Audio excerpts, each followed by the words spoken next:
Hi everybody, I'm Miss Maureen from the Huntington Public Library, and I'd like to welcome you to this month's session of Storybook Adventures, which is Winter Welcome. And the first story we're going to enjoy, well I hope you enjoy, is The Tomtom by Astrid Lindgren.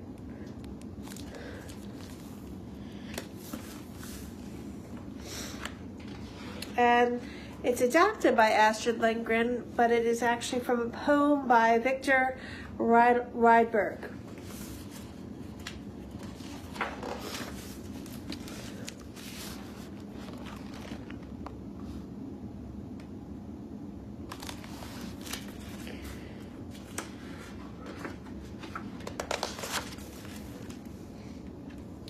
It is the dead of night. The old farm lies fast asleep, and everyone inside the house is sleeping too. The farm is deep in the middle of the forest. Once upon a time, someone came here, cut down trees, built a homestead, and farmed the land. No one knows who. The stars are shining in the sky tonight. The snow lies white all around. The frost is cruel. On such a night, people creep into their small houses, wrap themselves up, and bank the fire on the hearth.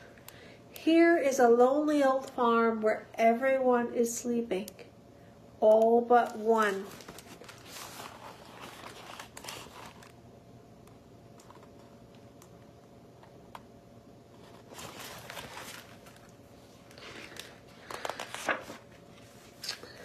The Tomtom is awake. He lives in a corner of the hayloft and comes out at night when the human beings are asleep. He is an old Tomtom who has seen the snow of many hundreds of winters. No one knows when he came to the farm. No one has ever seen him, but they know he is there. Sometimes when they wake up, they see the prints of his feet in the snow, but no one has seen the Tomtom.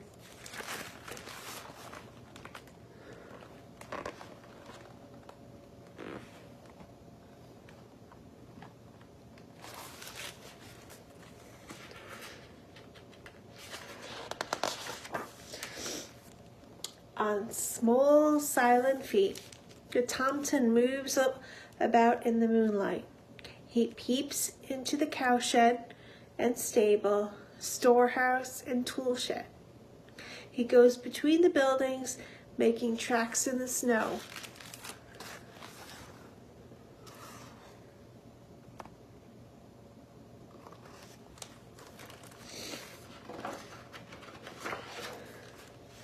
Tomtom goes first to the cowshed.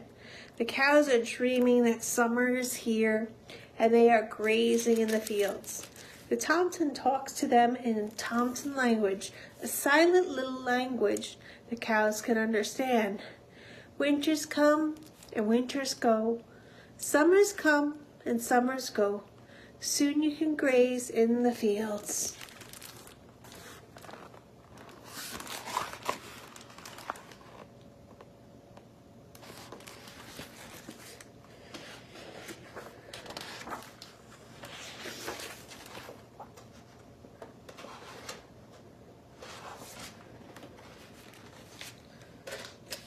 The moon is shining into the stable. There stands Dobbin, thinking. Perhaps he remembers a clover field where he trotted around last summer. The Tomtom talks to him in Tomtom language, a silent little language a horse can understand. Winters come and winters go. Summers come and summers go. Soon you will be in your clover field.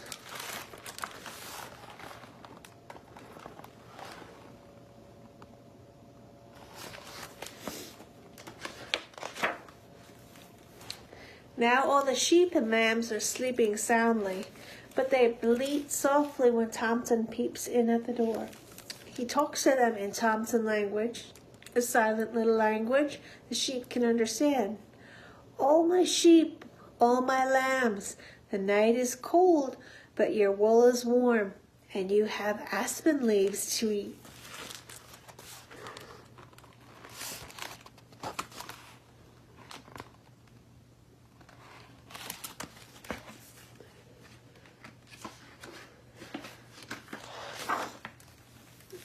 Then, on small, silent feet, the Tomtom goes to the chicken house, and the chickens cluck contentedly when he comes.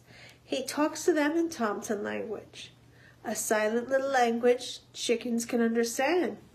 Just lay me an egg, my jolly chickens, and I will give you corn to eat.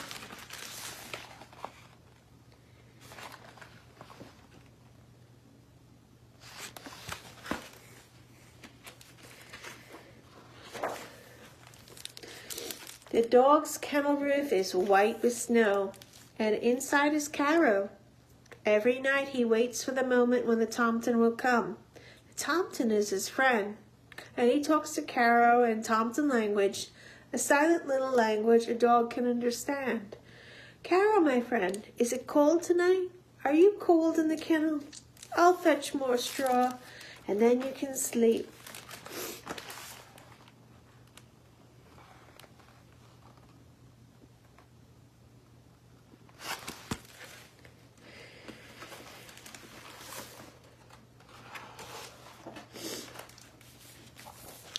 The house where the people live is silent. They is sleeping through the winter night without knowing that the Tomtom is there. Winters come and winters go. I have seen people large and small, but never have they seen me, thinks the Tomtom.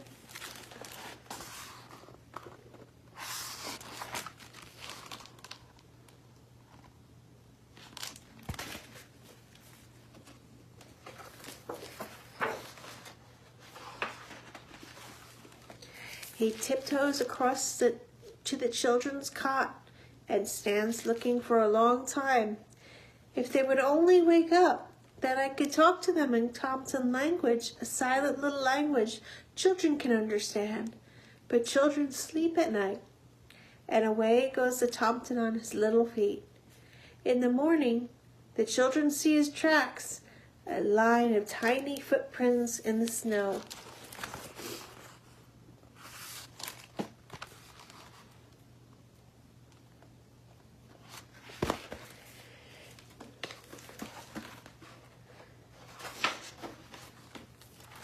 Then the Tomtom goes back to his cozy little corner in the hayloft. There, in the hay, the cat is waiting for him, for she wants milk. The Tomtom talks to the cat in Tomtom language, a silent little language a cat can understand. Of course you may stay with me, and of course I will give you milk, says the Tomtom.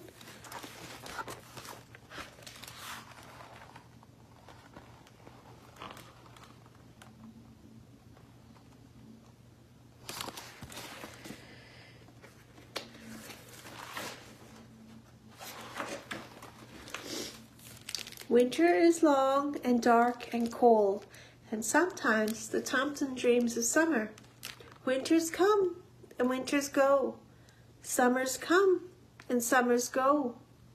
Soon the swallows will be here, thinks the Tomtom.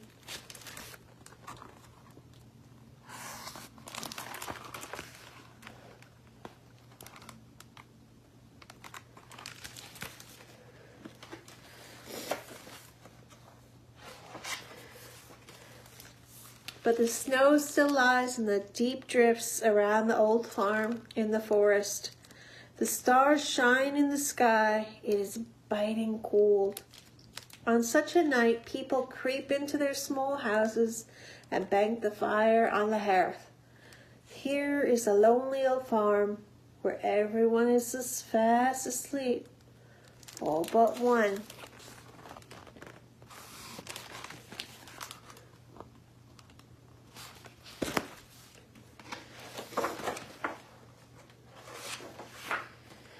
Winters come and summers go. Year follows year. But as long as people live at the old farm in the forest, every night the Tomtom will trip around between the houses on his small, silent feet.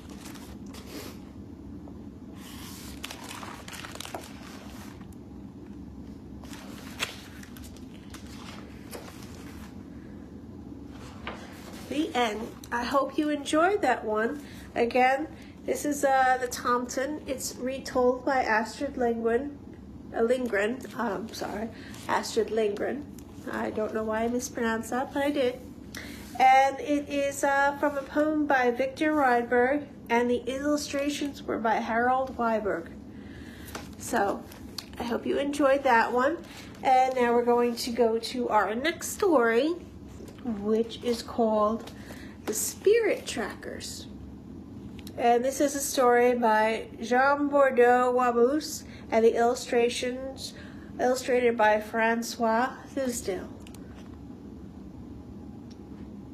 And I hope you enjoy this one as well.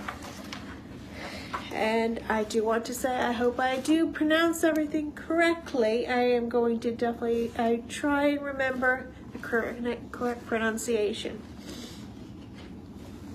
So, and this is a tale from,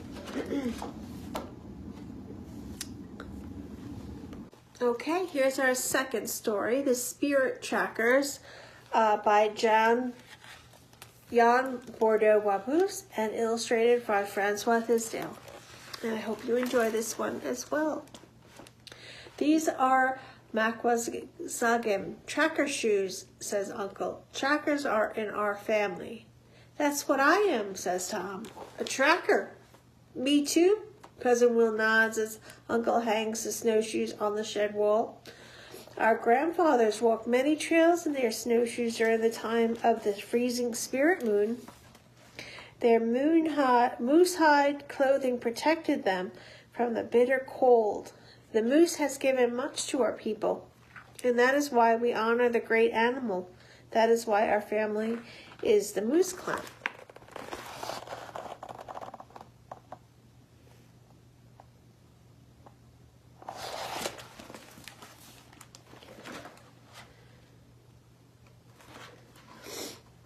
Uncle's eyes glisten like pebbles in a cold stream as he touches the beaded moose on his winter jacket.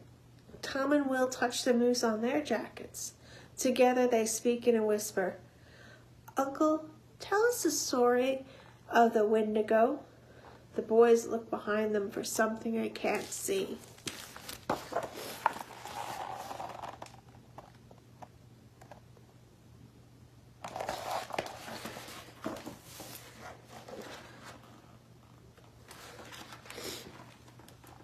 Uncle sits on a frozen birch log. Tom and Will sit on the snow quilt. The wind whines and wails above their heads, shaking the cedars. A pair of ravens perch on the clothesline, waiting for the story to begin. The Windigo, the wandering night spirit of winter, is out there. Uncle raises his arms to the darkening sky.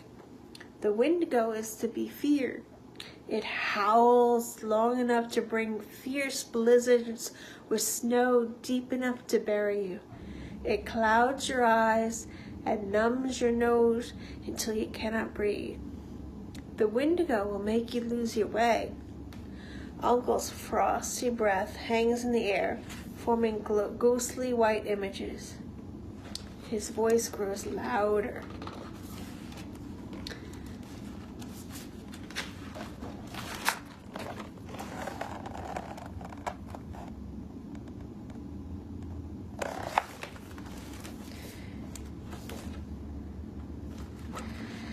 Watch out for the Windigo on a winter night. It has a heart of ice, and its teeth are like steel. It will eat anything in its way.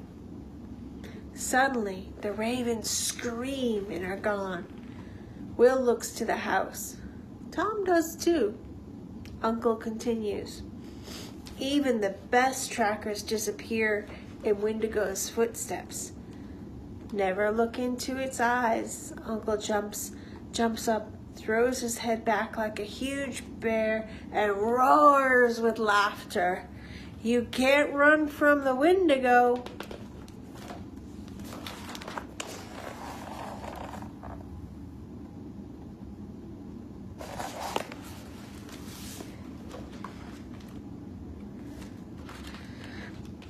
As they head to the house, Uncle wraps his strong arms around them. Remember, he says, Winter can be dangerous to all things. Respect it and always honor the animals who face the Windigo. That night, Will and Tom lie under moose hide covers, but sleep does not come to them. You still going to be a tracker? Asks Will. Said I was, and I will, replies Tom. I'm not scared of the Windigo. His face does not match his brave words. What about you? I'm a tracker too, answers Will. But let's sleep now. No more talking. At least, not about the Windigo, he thinks.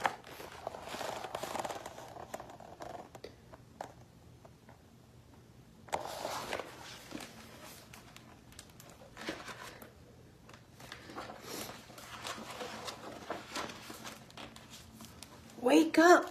Tom's voice rattles the night. Do you hear that? Will listens in the dark. Can't hear anything, he says. Probably just a dream. No, I heard it by the window, says Tom. Will's afraid to know what the sound is. Go to sleep, he says. Fine, says Tom. He doesn't want to know either. Just as sleep returns, thump, bang! A huge black shadow crosses the window. With eyes wide, the cousins stare at each other. Good trackers would go and look, Tom whispers. Let's go, says Will. You coming?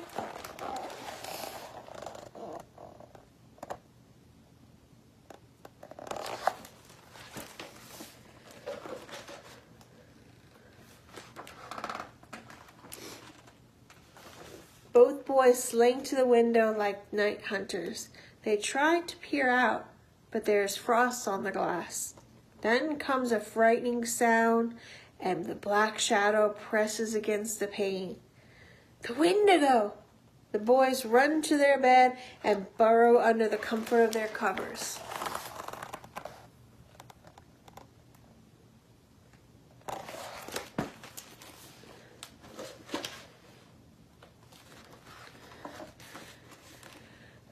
How did you two sleep? Asks Uncle in the morning. Soundly, says Tom, looking at his feet. Soundly, says Will, poking at his breakfast bannock. They don't tell Uncle they were scared of the night, but go outside and run to the bedroom window. Look! Huge, deep tracks! Tom points to the footprints leading from the window to the birch trees. Whoa! Look at that tree! Something ripped the bark clear off, shouts Will. Both boys notice large tracks going across the field and into the pines. What do you think it is? Asks Tom. Will shrugs. What do you think? Tom shrugs back. The cousins stand like totems. Each knows what the other is thinking. Both know what they must do.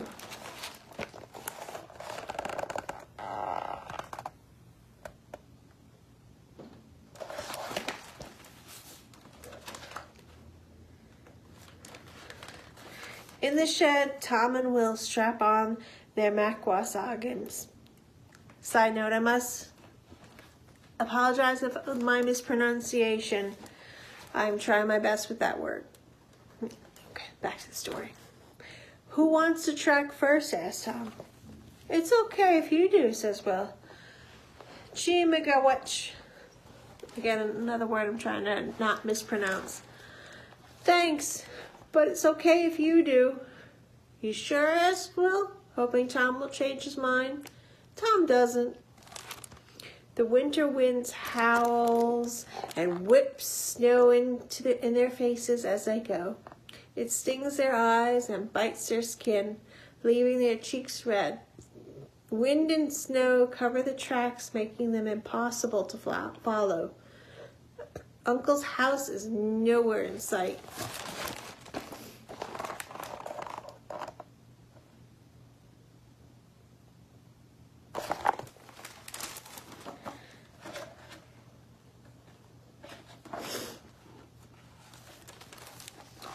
Let's take cover under that big jack pine. Your legs must be tired, says Tom. Not mine, says Will. Yours must be. It's warmer here, says Tom. but we've come a long way and we should get home. Whatever made those tracks is gone. I know. I'm a good tracker. Right. I'm a good tracker too, boasts Will. Tom removes his mitts to wipe his nose, but Will's sudden scream stops him. The branch above their heads is stripped of its needles, eaten clean away. The boy's eyes are as large as the freezing spirit moon.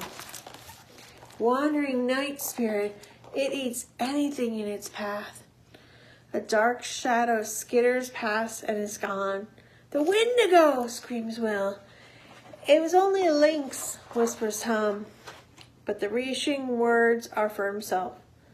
Let's get out of here, they say together.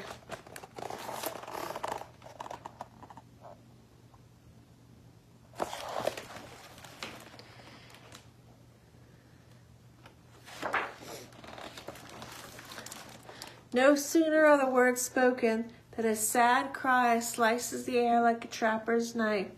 The sound, not human, echoes in their ears. Neither boy can move. The snowshoes that carried them this far are now keeping them from running. Another long, haunting cry, and another, over and over. It's hungry, mutters Will. He thinks of frozen steel teeth. The cries grow weak, almost pleading.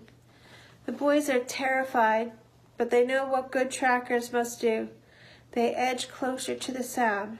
Remember, Will whispers, don't look into its eyes. In front of them, a huge dark shape lies in the snow. It raises its enormous head and bellows. Its charcoal eyes pierce them. It struggles to stand up. You can't run from the Windigo.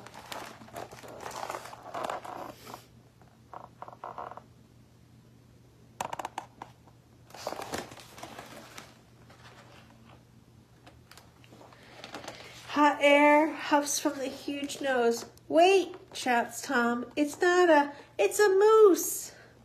The young animal struggles again to get up, but his long legs are buried in snow. His cry is a whimper now. Tom and Will approach carefully. Honor the animals who face the Windigo.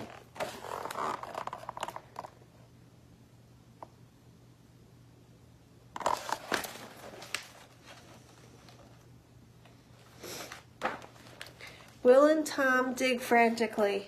The moose lies still and cold. Tom reaches over and with a gentle touch rubs the velvet nose. Will does too. The moose breathes softer and does not move. Then, with quick thrusts, his legs are free. He shakes himself and stands tall. The boys look into his eyes. He nods his large head twice and disappears into the night.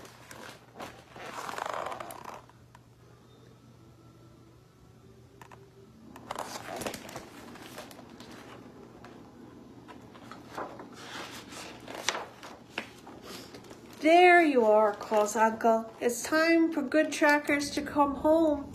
Yeah, says Tom and Will together. Their eyes glisten like pebbles in a cold stream as they touch the bearded moose on their jackets. And we have a Windigo story to tell you. Uncle smiles and wraps his strong arms around them. And the three trackers head home under the freezing spirit moon.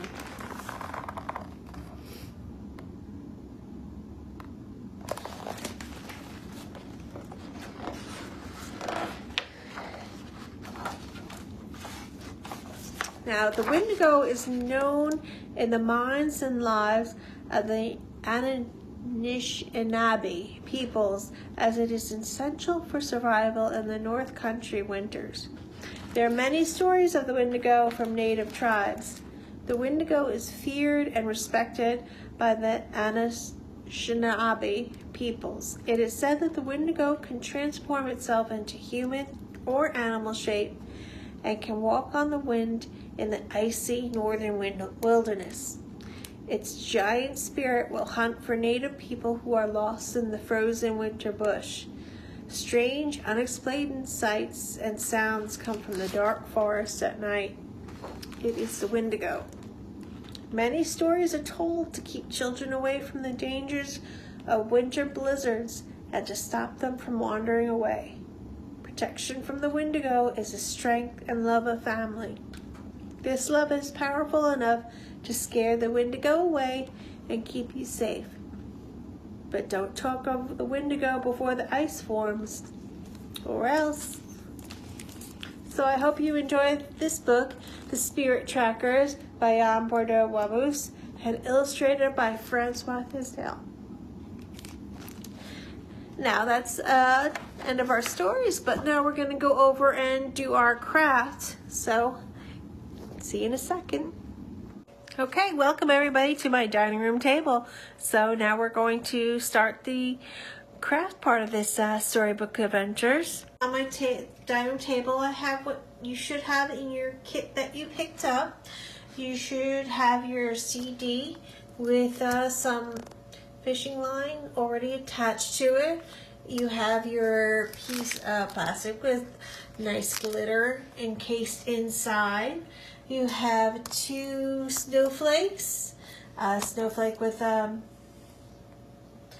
glitter on it, and then we also have your bag with various beads. Should be a total of 30. Now it's just if you have your own pair of scissors, a hole puncher. Your grown up might have a hole puncher. I only have a 3-hole punch. I just use the middle bit. If you have any string, I have a glue gun, or you have glue, because if you're going to put your beads on by glue, this is a sample of one that I've started and one I will finish making with you. I happen to have Sharpies, so I colored one side of the CD a nice dark blue, and I glued my beads on it there. The other side I colored with a black Sharpie, and I like the way the silver comes through, and I will be gluing the rest of my beads there. I also have a picture of cardinals that I put a hole punch, which I might want to use.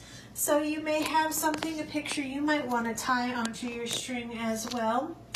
So, and one thing I would definitely remind you, when you're using glue and you put things down and you're gluing things onto the CD, make sure it's dry before you go on to your next step, because if you don't, you'll get frustrated. You might get frustrated.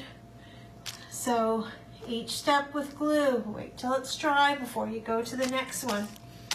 And if you go, so I am going to be gluing onto the other side of my CD the rest of my beads. Well, not the rest of, because then I will show you with beads how I was tying them onto the fishing line. And if you have your own beads at home to add to it, feel free. You can cut this into any shape that you like. The sample that I had at the library in the cabinet, I had glued, I had cut this snowflake that had the glitter on it out, and I pasted that into the middle of the CD. So you are going to decorate your CD any which way your heart desires.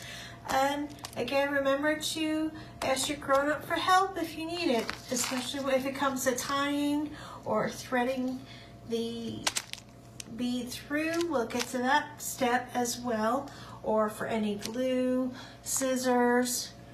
So let me pause here so I can do my gluing, and we'll go to the next step. Okay, everybody, so I finished gluing the beads on that I had for the black side of the disc, and also I had a piece of yarn for myself that I had that I decided to tie there, because I decided I don't want these the little short bits of fishing line. I will probably cut those off.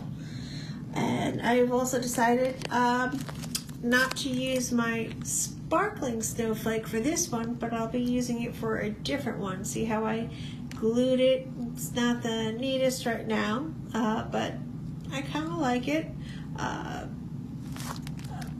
Bits of glue clumped around it, but it actually kind of looks like a snowflake on its way down, gathering bits of everything.